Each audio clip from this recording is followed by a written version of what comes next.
Today we are going to discuss the remaining topics from chapter number 17, and we left yesterday at photoelectric effect.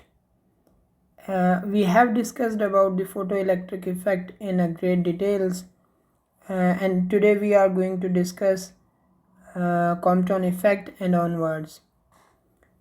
So Compton effect, what is Compton effect? Before going on to that, I have to give you a flashback that in photoelectric effect we know that energy of electron, or we can say kinetic energy of electron, is depending on the frequency of the incident light.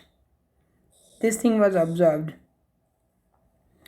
Now scientists started to study the same effect with the help of increased frequency, means leaving the ultraviolet radiations.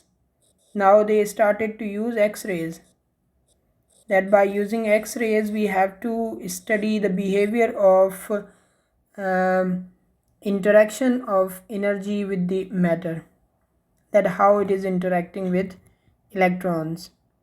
So जब इस तरह से किया तो फिर एक phenomena कुछ इस तरह से मिल गया कि जब एक्स-रेज जाके किसी इलेक्ट्रॉन के साथ इंसिडेंट होते हैं तो वहाँ से इलेक्ट्रॉन कम्प्लीटली आउट तो हो जाता है, लेकिन उसके आउट होने के साथ साथ जो एनर्जी है वो भी किसी न किसी डायरेक्शन में स्कैटर हो जाती है. ये इंसिडेंट एनर्जी है जिसे हम कहते हैं कि ये एक्स-रे फोटोन है, और जब ये इसके साथ स्ट्राइक करता है तो ये भी किसी डायरेक्शन में स्कैटर हो जाता है. So this is known as Compton effect और this is known as X-ray scattering. ये जो एक्स-रे स्कैटरिंग है ये हमें क्यों मिल रही है, किस वजह से एक्स-रे स्कैटरिंग मिल रही है? ये एक्स-रे स्कैटरिंग मिलने का जो रीज़न है वो ये है कि energy is now much greater, so the whole energy cannot be absorbed by the outermost electrons. जो outermost electron है वो सारी की सारी एनर्जी ये absorb नहीं कर सकता. जो inner electrons होते हैं उनके पास एनर्जी एटम के अंदर भी ज़्यादा होती है और वो एनर्जी ज़्यादा एब्जॉर्ब भी कर सकते हैं और उसके साथ साथ इमिट भी कर सकते हैं. बट आउटर इलेक्ट्रॉन्स के पास कैपेबिलिटी कम होती है एनर्जी वाली, तो जैसे ही उन पे आके ये एक्स-रे फोटोन इंसिडेंट करता है तो वो ख़ुद किसी डायरेक्शन में इजेक्ट हो जाते हैं और उसके साथ साथ बकाया जो एनर्जी है वो भी स्कैटर हो जाती है. इसे आप कह लें कि इसकी फ्रीक्वेंसी है न्यू, और या न्यू 1 कह लें, फ्रीक्वेंसी 1, और ये हो गई न्यू 2. इसकी वेवलेंथ होगी लैम्डा 1 और इसकी वेवलेंथ हो जाएगी लैम्डा 2. इसकी एनर्जी हो जाएगी E1 और इसकी एनर्जी होगी E2. इसका मोमेंटम होगा P1 और इसका मोमेंटम होगा P2. So in this way these are the measurements of energy, frequency, wavelength and momentum of the photon, incident and scattered. So in the common point of view, we know that the energy of incident must be greater than the energy of scattered. ठीक है, यहाँ पे हम outcomes लिखते हैं, conclusions लिखते हैं कि इंसिडेंट की एनर्जी लाजमी तौर पे ज़्यादा होगी स्कैटर्ड से. करेक्ट है. इंसिडेंट की फ्रीक्वेंसी लाजमी तौर पे ज़्यादा होगी फ्रीक्वेंसी ऑफ द स्कैटर्ड से. ये भी ठीक है. Momentum of the incident should be greater than the momentum of scattered. जो स्कैटर्ड है उसके मोमेंटम से ज़्यादा होगा. But the wavelength of incident must be less than the wavelength of scattered. scattered की wavelength ज़्यादा हो जाती है. तो इस फिनोमेना को ऐसे भी डिफ़ाइन किया जा सकता है कि when a X-ray photon incident with an electron is ejected, X-ray photon is scattered at certain angle with increased wavelength, with decreased energy, with decreased frequency, with decreased momentum. ये चीज़ें सारी की सारी जो है ना बयान की जा सकती हैं कि इस तरह से उसके जो क्वांटिटीज़ हैं, उसके जो वेरिएबल्स हैं वो चेंज हो सकते हैं। तो यही चीज़ आपको एमसीक्यूज़ में भी मिल सकती है कि हम इस तरह से लिखें कि when a X-ray photon strikes with a stationary electron and electron is ejected from the atom, full stop, the X-ray is scattered at certain angle theta with respect to its initial line of action. Which one of the following quantity or variable of X-ray photon must be decreased? मैं फिर से इसको repeat कर देता हूँ कि an X-ray strikes with an stationary electron which is ejected from the atom. If X-ray is scattered at certain angle theta, then which one of the following quantity of X-ray photon is decreased? Option A में हम लिखते हैं कि energy decrease होगी, ठीक है। Option B है कि फ्रीक्वेंसी डिक्रीज़ होगी। ऑप्शन सी है कि वेवलेंथ हम वेवलेंथ नहीं लिखते, मोमेंटम डिक्रीज़ होगा। और डी में लिख देते हैं कि ऑल ऑफ दीज, ठीक है। तो ये सारे की सारी चीज़ें जो है ना, फ्रीक्वेंसी भी डिक्रीज़ होगी, एनर्जी भी डिक्रीज़ होगी, मोमेंटम भी डिक्रीज़ होगा। इसका मकसद है कि all of these is the correct answer, all of these ठीक रहेगा। अगर इसी क्वेश्चन को इस तरह से कह दिया जाए कि during the Compton effect all of the following decrease except, सब की सब डिक्रीज़ होंगी सिवाय किसके? ऑप्शन मैं अब यहाँ पे लिख देता हूँ कि ए ऑप्शन है फ्रीक्वेंसी, ठीक है, बी ऑप्शन है वेवलेंथ, और सी ऑप्शन है एनर्जी, डी ऑप्शन है मोमेंटम, ठीक है। ये इसमें तीन चीज़ें ऐसी हैं कि जो डिक्रीज़ हो रही होंगी, लेकिन एक ही चीज़ डिक्रीज़ नहीं हो रही होगी। वो कौन सी है? वो वेवलेंथ है जो डिक्रीज़ नहीं हो रही होगी बल्कि इंक्रीज़ हो रही होगी। इंक्रीज़ होने का क्वेश्चन हो तो भी, या डिक्रीज़ ना होने का क्वेश्चन हो तो भी हम वेवलेंथ को जो है ना करेक्ट कंसिडर करेंगे। अब यहाँ पे एक चीज़ ऐसी होती है कि जो वेरी ही नहीं होती। हम कहते हैं कि which one of the following quantity of the x ray photon does not change during the Compton effect, या इसको और एक्सप्लेन कर देते हैं कि when an incident x ray photon collides with an stationary electron, which one of the following quantity of X-ray photon does not change? कौन सी change नहीं होती, मतलब चेंज ही नहीं होती, इंक्रीज़ या डिक्रीज़ दोनों ही नहीं हो रही है। अब ना इंक्रीज़ की कंडीशन है ना डिक्रीज़ की है, दोनों नहीं हो सकती। ऑप्शन ए में है कि वेवलेंथ, ऑप्शन बी में है फ्रीक्वेंसी, ठीक है, ऑप्शन सी है एनर्जी, और ऑप्शन डी है स्पीड, ठीक है। तो ये चार चीज़ें मैंने लिखी हैं। इसमें स्पीड एक ऐसी चीज़ है जो चेंज नहीं होती, ना इंक्रीज़ होती है ना डिक्रीज़ होती है। चाहे फ्रीक्वेंसी कुछ भी हो जाए, चाहे वेवलेंथ कुछ भी हो जाए, चाहे मोमेंटम कुछ भी हो जाए, जब तक वो इलेक्ट्रोमैग्नेटिक रेडिएशन है तब तक उसकी स्पीड सेम रहती है. So speed does not change during the Compton effect और एनी अदर फिनोमेना.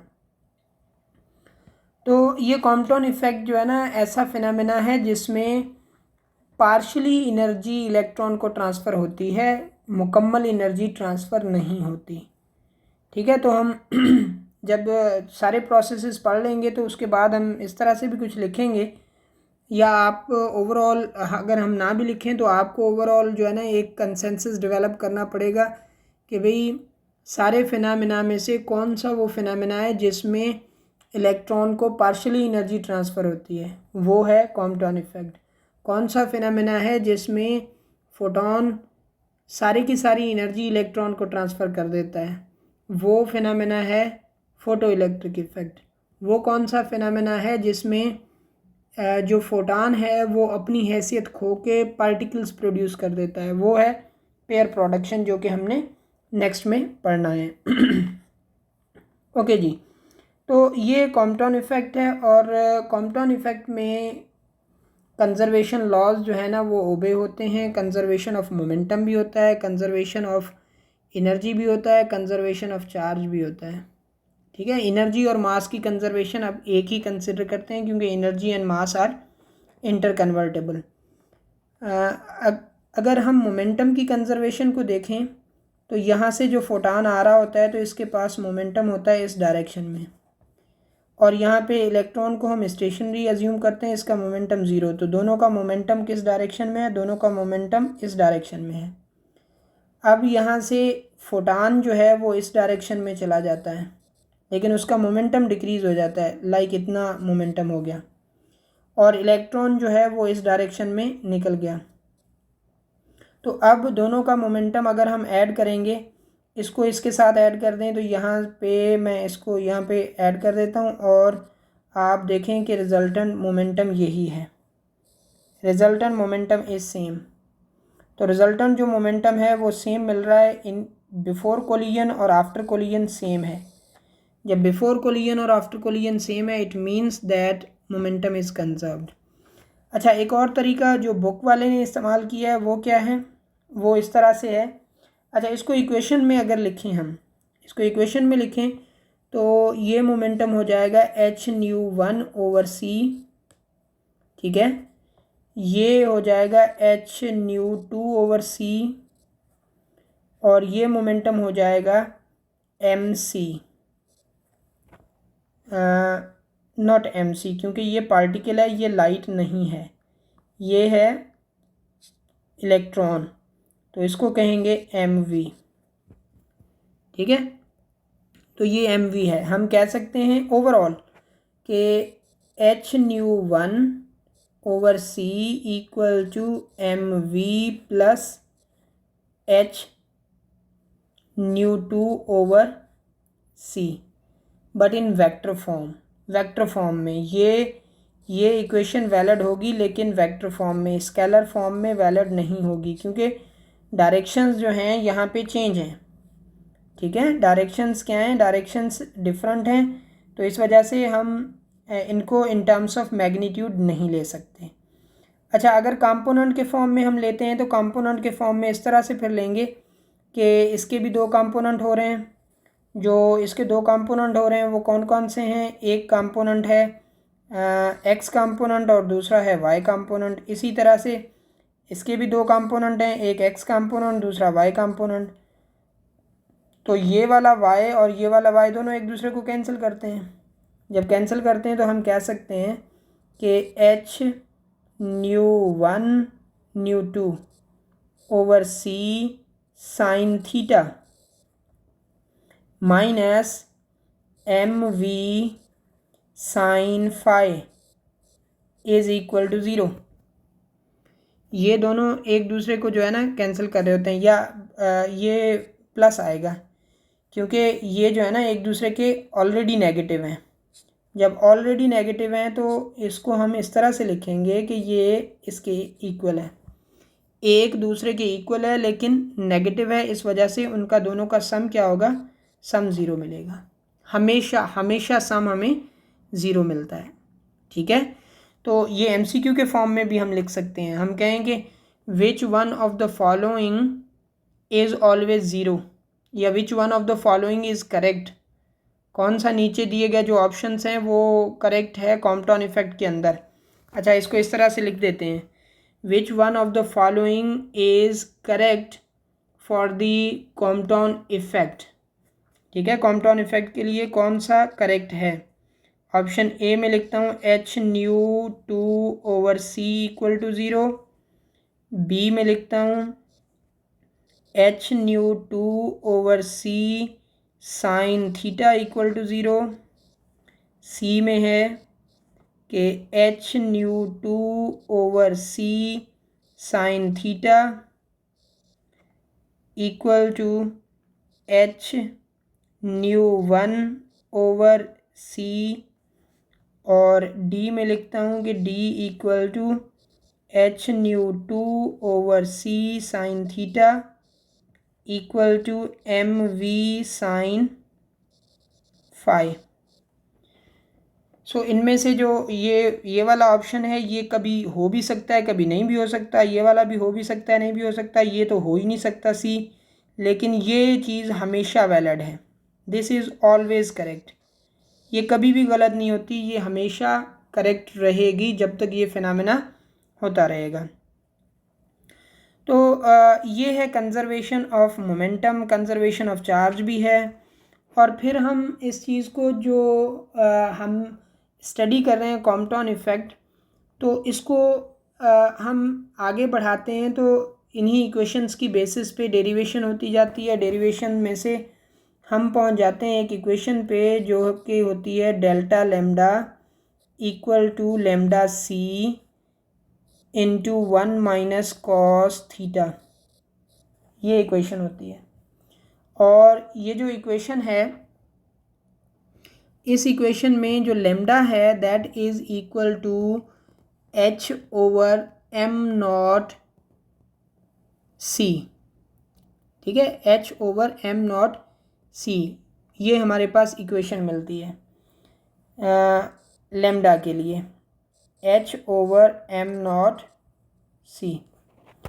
और इसका वैल्यू जो हमें मिलता है this is equal to 2.46 into 10⁻⁻12 metre, ये इसका वैल्यू है। और इसे कहा जाता है Compton wavelength. This is Compton wavelength, या इसे हम जो कॉम्पटाउन वेवलेंथ है इसे वेवलेंथ क्यों कहते हैं, because it is measured in terms of metres, metres में मेजर होती है, और इसी के हिसाब से वेवलेंथ की चेंज हम मेजर करते हैं। This is Compton wavelength. और ये जो है इसे हम कहते हैं Compton shift. This is Compton shift, कि कितनी चेंज आ रही है, चेंज कितनी आ रही है। And this is depending completely on the angle, सारे का सारा काम जो है ना एंगल पे डिपेंड कर रहा है। एंगल बताएगी कि कितनी चेंज आ सकती है, क्योंकि ये एक कांस्टेंट वैल्यू हो गया ना, ये कांस्टेंट है, ये नहीं बताएगा कि कितनी चेंज आ सकती है। इसके इक्वल भी आ सकती है, इससे डबल भी आ सकती है, इससे हाफ भी आ सकती है, कुछ भी आ सकती है, डिपेंड्स अपॉन द एंगल।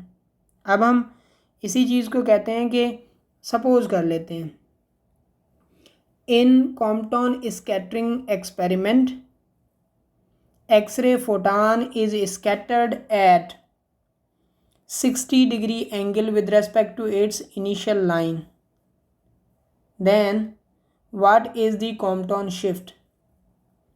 आप कॉम्पटाउन शिफ्ट बता दें कितना होगा। ऑप्शन ए है कि लैम्डा सी के इक्वल होगा, ऑप्शन बी है कि लैम्डा सी बाय 2 होगा, ऑप्शन सी है कि 2 लैम्डा सी होगा, ऑप्शन डी है कि लैम्डा सी बाय 4 होगा। तो इसमें से कौन सा करेक्ट ऑप्शन हो सकता है, हमें वो चूज़ करना है। और वो जो ऑप्शन हो सकता है वो हम इस इक्वेशन से डिटरमाइन करेंगे कि लैम्डा सी और ये 1 माइनस cos60 की वैल्यू होती है 1/2, तो ये हमारे पास आंसर मिलेगा लैम्डा सी बाय 2। तो ये करेक्ट आंसर है, B is the correct answer. तो इसी तरह से अगर हम ये डिटरमाइन करना चाहें कि what is the maximum possible Compton shift, what is maximum possible Compton shift that can occur in Compton scattering experiment, Compton scattering experiment के अंदर जो मैक्सिमम कॉम्पटाउन शिफ्ट है वो कितना हो सकता है, उसका मैक्सिमम वैल्यू क्या पॉसिबल है। जो मैक्सिमम वैल्यू पॉसिबल है वो हम अगर यहाँ पे नोट डाउन करें तो दैट इज़ सी 2 लैम्डा सी, ये मैक्सिमम पॉसिबल वैल्यू है। ठीक है, मैक्सिमम पॉसिबल वैल्यू, क्योंकि मैक्सिमम हम कैसे मालूम करेंगे, मैक्सिमम आप ऐसे मालूम करेंगे कॉस का यहाँ पे ये नेगेटिव है, इसका मकसद है कि ये 1 में से माइनस हो रहा है वैल्यू, लेकिन अगर आप कॉस का वैल्यू नेगेटिव अज्यूम करें तो वो इसमें प्लस होगा, मींस लैम्डा सी की वैल्यू बढ़ेगी।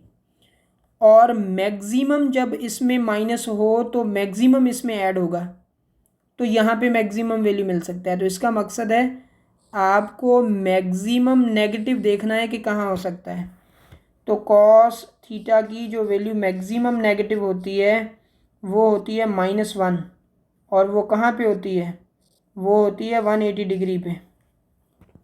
तो मैक्सिमम पॉसिबल वैल्यू कॉम्पटाउन शिफ्ट का ये हो सकता है 2 लैम्डा सी, और वो कौन सी एंगल पे हो सकता है, जब एक्सरे फोटॉन बाउंस बैक होगा, एग्जैक्टली 180 डिग्री पे बाउंस बैक होगा, तो उस वक्त जो शिफ्ट होगी दैट मस्ट बी मैक्सिमम, वो मैक्सिमम शिफ्ट होगी और कितनी होगी 2 लैम्डा सी।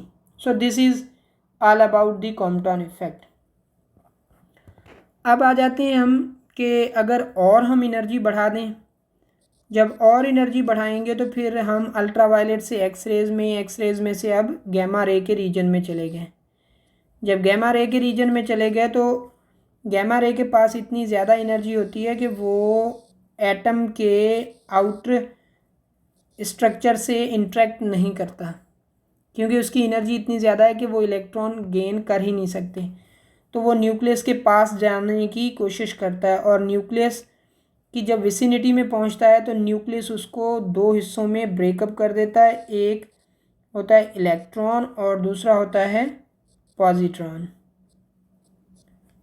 ठीक है, ये न्यूक्लियस से टकराता नहीं, जस्ट उसकी विसिनिटी में पहुंचता है तो न्यूक्लियर फोर्सेस की वजह से वो स्प्लिट अप हो जाता है, क्योंकि न्यूक्लियस के पास ऐसे फोर्सेस हैं जो एनर्जी को मैटर में, मैटर को एनर्जी में कन्वर्ट कर सकते हैं। तो अब यहाँ पे हम कह सकते हैं कि एनर्जी कंजर्व होगी, yes energy will be conserved.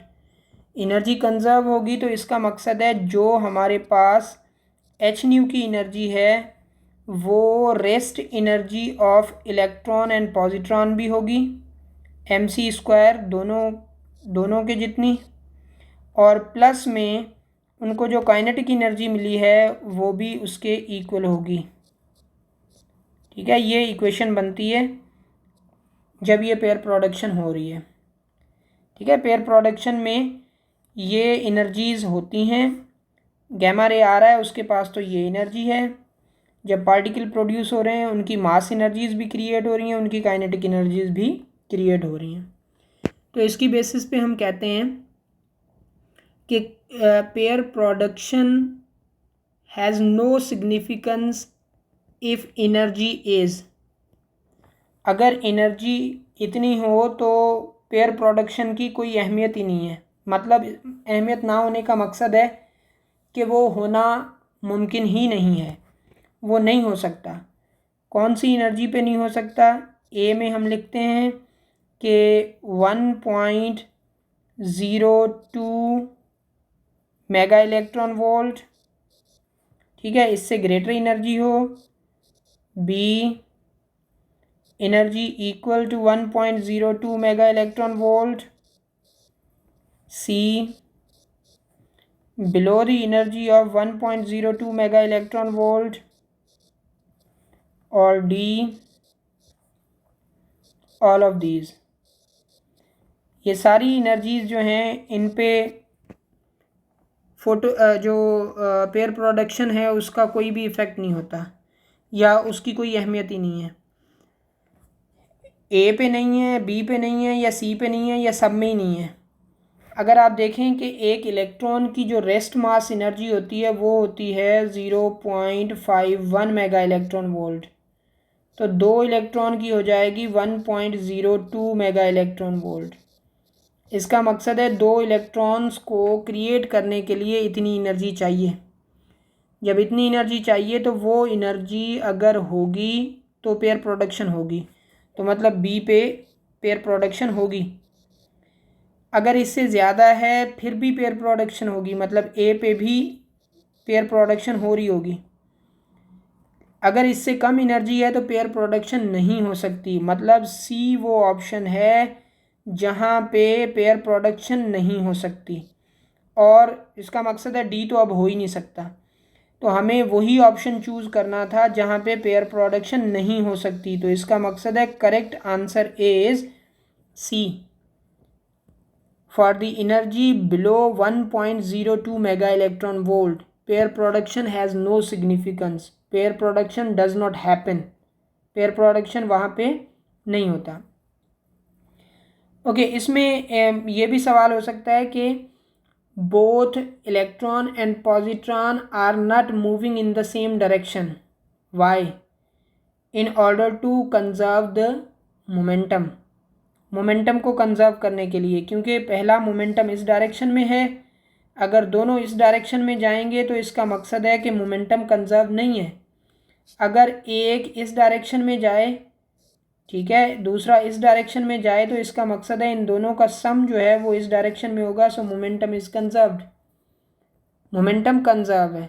वो हम नहीं करते, वो नेचर इस चीज़ को जो है ना फॉलो करती है कि जो भी मोमेंटम है, एनर्जी है, चार्ज है, all these things are conserved. तो अब इस फिनोमेना का इन्वर्स भी पॉसिबल है कि अगर हम इलेक्ट्रॉन को और उसके साथ साथ जो पॉजिट्रॉन है उन दोनों को एक दूसरे के साथ कोलाइड करवाएं हाई एनर्जीज़ के साथ, तो उनमें से फिर हमें 2 फोटान मिलते हैं, 2 या 2 से ज़्यादा, मीन्स ज़रूरी नहीं है 2 ही मिलें, कम से कम 2 मिलेंगे, लेकिन 2 से ज़्यादा मिल सकते हैं। वो क्यों? वो इसलिए कि ये दोनों अपोजिट डायरेक्शन में ट्रेवल कर रहे हैं, तो इनका जो मोमेंटम होना है वो मोमेंटम ज़ीरो होगा, क्योंकि एक इस डायरेक्शन में उतनी मोमेंटम के साथ, दूसरा इस डायरेक्शन में सेम मोमेंटम के साथ, तो हमें फाइनल मोमेंटम भी ज़ीरो चाहिए। अगर लेट्स से हमारे पास एक फोटान हो तो इसका मोमेंटम इस तरफ हो जाएगा, पहला मोमेंटम ज़ीरो, फिर ये मोमेंटम तो कुछ ना कुछ हो गया, तो इसका मकसद है ये मोमेंटम कंजर्व नहीं रहेगा। That's why we must acknowledge that the number of photons must be 2 at least, कम से कम 2 होगा, 2 से ज़्यादा हो सकता है, 2 से कम नहीं हो सकता। तो फिर हम इसके लिए इक्वेशन जो लिखते हैं वो यही होती है कि 2m0c² प्लस में kinetic energy of electron plus में काइनेटिक एनर्जी ऑफ पॉजिट्रॉन, और ये इक्वल होता है किसके? NH²। यहाँ पे 2 लिखने जा रहा था मैं, लेकिन NH², मतलब 2 भी हो सकते हैं, मल्टीपल भी हो सकते हैं। तो इसमें हम कह सकते हैं कि इनहिलेशन ऑफ पेयर, इसको इनहिलेशन ऑफ पेयर कहते हैं, inverse process of pair production कहते हैं, या हम इसे कहते हैं कि जो दूसरा प्रोसेस जिसको हमने पहले पढ़ा कि पेयर प्रोडक्शन, उसको हम मैटरलाइजेशन ऑफ एनर्जी कहते हैं। तो ये इन्वर्स ऑफ मैटरलाइजेशन है, मतलब मैटर की कन्वर्जन है इनटू एनर्जी। तो यहाँ पे हम कह सकते हैं कि in the pair production, in the annihilation of pair, the photons are moving in opposite direction in order to conserve. किस चीज़ को कंजर्व करने के लिए? वो अपोजिट डायरेक्शन में मूव कर रहे हैं। In order to conserve mass, in order to conserve energy, in order to conserve charge, in order to conserve momentum। तो जो उनका अपोजिट डायरेक्शन में मूव करना है वो मोमेंटम को कंजर्व करने के लिए, अदरवाइज मास भी कंजर्व है, एनर्जी भी कंजर्व है, चार्ज भी, मोमेंटम भी कंजर्व, सारी चीज़ें हैं, लेकिन जो उनका अपोजिट डायरेक्शन में मूव करना है that is only to keep the momentum conserved. Momentum को कंजर्व करने के लिए वो अपोजिट डायरेक्शन में ट्रेवल कर रहे हैं। ओके जी, इसके बाद अगर हम पेयर प्रोडक्शन के बाद देखें तो हमारे पास जो टॉपिक है that is D Broly wave. Actually D Broly wave concept है कि पार्टिकल्स भी वेव का स्ट्रक्चर रख सकते हैं, और वो डी ब्रोली ने इस तरह से एक इक्वेशन दी थी कि हमें पता है कि momentum of photon equal to H over lambda. तो उसने इसी को एक्सप्लेन कुछ इस तरह से किया कि lambda equal to H over P. अगर फोटान है तो उसके लिए सिर्फ यही इक्वेशन होती है, अगर पार्टिकल हो तो उसके लिए हम इस इक्वेशन को इस तरह से लिख सकते हैं एच ओवर एम वी। तो इसका मकसद है particle, mass means particle, particle moving with certain speed, particle जो कि सर्टेन स्पीड के साथ मूव करे, तो फिर क्या होगा, फिर उसके पास भी वेवलेंथ होगी। जब वेवलेंथ होगी तो इसका मकसद है कि वो वेव की तरह बिहेव कर रहा होगा। A particle that is moving with certain velocity can have wavelength, can behave like a wave, wave की तरह मूव कर सकता है। Initially this concept was used for all the particles, all the bodies, लेकिन D Broly ने खुद ही क्या किया कि दो चीज़ों के लिए, दो डिफरेंट चीज़ों के लिए वेवलेंथ मालूम करना शुरू की। एक बड़ी बॉडी लाइक 20 kg और दूसरा इलेक्ट्रॉन। जब उसने दोनों बॉडीज़ के लिए वेवलेंथ डिटरमाइन की कि इसकी वेवलेंथ इतनी स्मॉल आई कि 10⁻⁻37, जब इस ऑर्डर की आई तो उसने कहा कि ये वेवलेंथ मुमकिन ही नहीं है कि 20 kg मास के साथ एसोसिएटेड हो सके, क्योंकि 20 kg अगर मास होगा तो उसकी साइज़ एटलीस्ट सेंटीमीटर्स में होगी, और वेवलेंथ कितनी है 10⁻⁻37। तो पार्टिकल इतना बड़ा और उसकी वेवलेंथ इतनी स्मॉल, ये मुमकिन नहीं है। इलेक्ट्रॉन जिसकी अपनी साइज़ 10⁻⁻10 से भी कम है, क्योंकि एटम की साइज़ 10⁻10 है और एक एटम के अंदर इलेक्ट्रॉन की हैसियत बहुत छोटी है, बहुत स्मॉल साइज़ का इलेक्ट्रॉन है। तो जब हम इसकी वेवलेंथ डिटरमाइन करते हैं तो इसकी वेवलेंथ आती है 10⁻10 मीटर के ऑर्डर की। इसका मकसद है कि वेवलेंथ बड़ी है और पार्टिकल छोटा है, तो ये फिज़िकली पॉसिबल है। जब ये फिज़िकली पॉसिबल है तो फिर इस लॉ को, इस थ्योरी को कुछ इस तरह से बयान किया गया कि a particle like electron proton means a lighter particle like electron proton atom nucleus can have wavelength under certain conditions. Certain condition means हमेशा भी नहीं, सर्टेन कंडीशंस में वो वेवलेंथ पजेस कर सकते हैं, वो वेव बिहेवियर रख सकते हैं। कब ऐसा कर सकते हैं, जब वो सर्टेन वेलोसिटी के साथ मूव करें।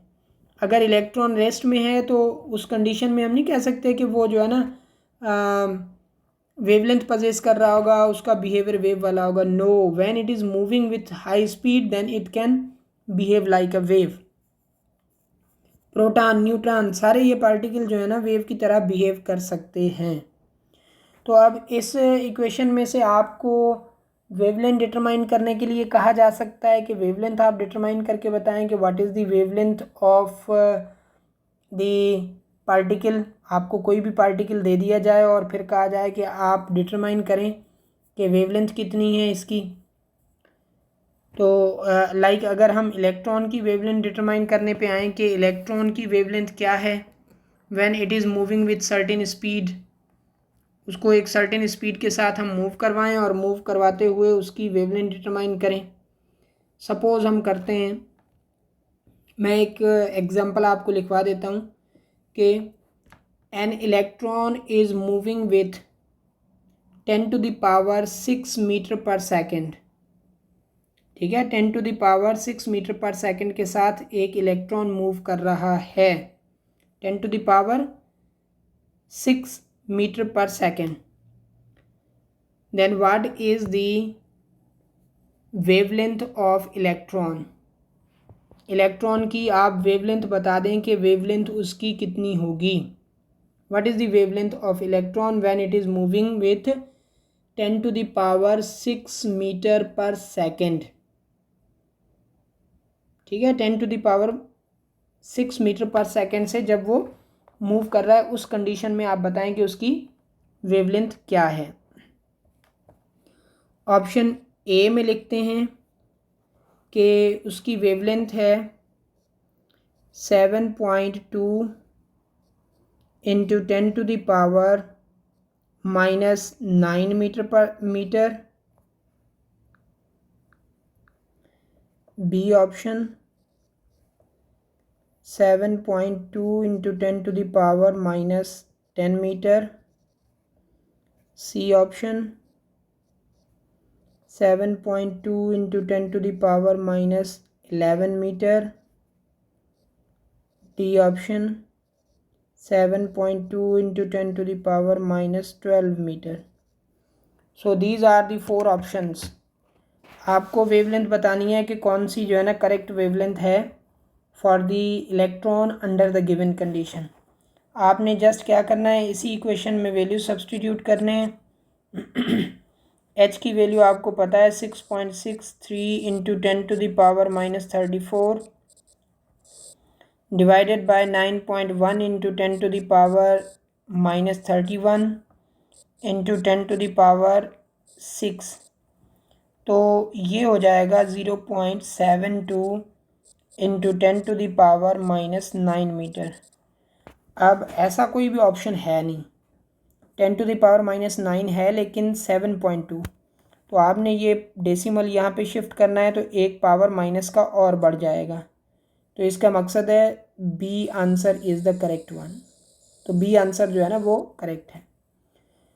अच्छा जी, इसी तरह से फिर अब हम जो है जनरली कहते हैं कि पार्टिकल्स के पास जो है वेव बिहेवियर भी हो सकता है और उसके साथ साथ उनके पास पार्टिकल बिहेवियर भी हो सकता है। लाइट के पास वेव बिहेवियर भी हो सकता है और पार्टिकल बिहेवियर भी हो सकता है, means wave particle duality.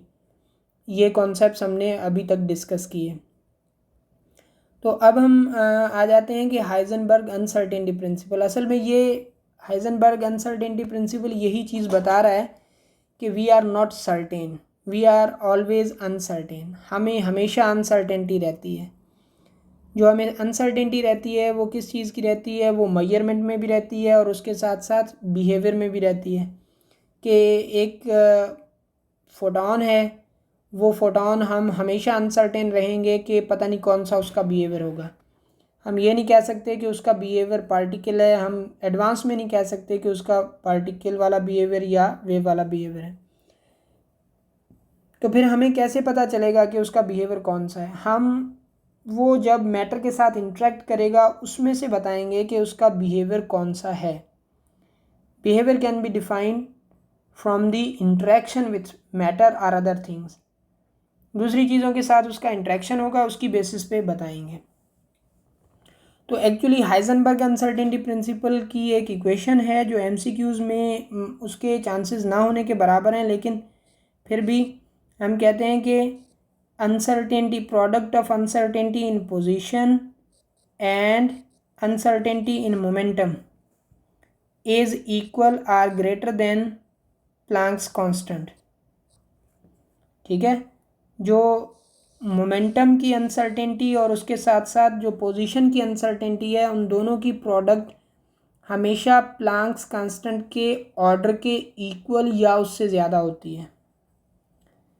Product of uncertainty in position and uncertainty in momentum is always equal or greater than the order of Planck's constant. ये एच बार है, तो जो एच बार होता है वो होता है h/2π और h/2π होता है 1.05 × 10⁻⁻34।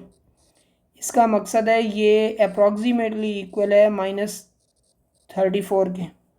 So this thing is defining the order, ये ऑर्डर को डिफाइन कर रहा है ना। तो इस वजह से ये h बार के लिए हम लेते हैं कि h bar is representing the order of Planck's constant. तो ये एक्चुअली स्टेटमेंट है। इस स्टेटमेंट में से आपको अगर अनसर्टेनिटी इन पोजीशन दी जाए तो आप अनसर्टेनिटी इन मोमेंटम भी बता सकते हैं। अगर अनसर्टेनिटी इन मोमेंटम बताई जाए तो अनसर्टेनिटी इन पोजीशन भी बताई जा सकती है। और उन दोनों की जो भी वैल्यूज़ हों उन दोनों की प्रोडक्ट हमेशा प्लैंक्स कांस्टेंट के ऑर्डर के इक्वल आएगी। लाइक मैं कहता हूँ कि the measurement of uncertainty in position is measured to be 10 to the power -12, ठीक है, 10 to the power -12। then what is the uncertainty in momentum of the particle? एक पार्टिकल है जिसकी पोजीशन की अनसर्टेनिटी हमें कितनी मिली, 10 to the power -12 मीटर मिल रही है। अब आप बताएं कि उसकी पोजीशन मोमेंटम की अनसर्टेनिटी कितनी होगी। तो जस्ट आपको सब्सटीट्यूट करना है ये वैल्यू यहाँ पे। तो delta P will be equal to 10 to the power -34 divided by 10 to the power -12। It means that 10 to the power -22 newton into second. तो ये अनसर्टेनिटी इन मोमेंटम आ जाएगी। तो इसी तरह से अगर अनसर्टेनिटी इन मोमेंटम बताई गई हो तो अनसर्टेनिटी इन पोजीशन भी आप डिटरमाइन कर सकते हैं। सो this is all about the chapter number 17। और इसके बारे में भी हम MCQs पे डिस्कस करेंगे और उसके साथ साथ टेस्ट भी मैं कोशिश करूँगा कि आप लोगों के लिए अपलोड करूँ, आप फिर उस पर काम करें। तो hopefully we will complete the syllabus soon और उसके बाद जो है ना हम टेस्ट पे आ जाएंगे। ठीक है, अब हमारे पास एटॉमिक स्पेक्ट्रा में से एक लेक्चर होगा, एक या दो लेक्चर होंगे 19th चैप्टर न्यूक्लियर फिज़िक्स में से।